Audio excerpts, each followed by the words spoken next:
ఏందబ్బా mixie jar పొయ్యి మీద పెట్టి వంట చేస్తుందనుకున్నారా? కాదండి.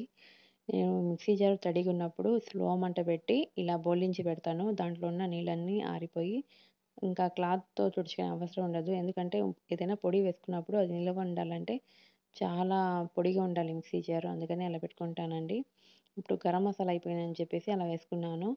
ఇసుకపుర్లు చేపలు చాలా టేస్టీగా ఉంటది. సింపుల్ ప్రాసెస్‌లో ఫ్రై చేసుకున్నామండి.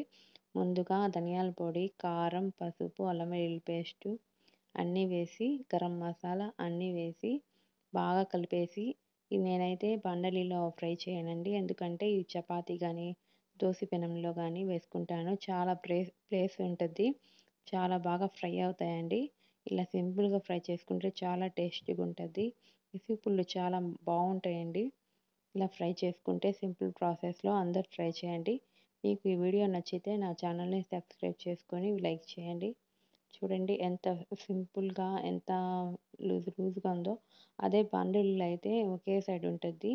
అలా ఫ్రీగా ఉండదు. ఒక సైడ్ ట్రై చేయండి తొందరగా అయిపోద్ది.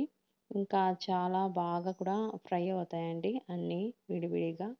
అదే ఒక్కటి వేసుకొని చాలా టైం పడతది. ఇలా అయితే తొందరగా అయిపోద్ది.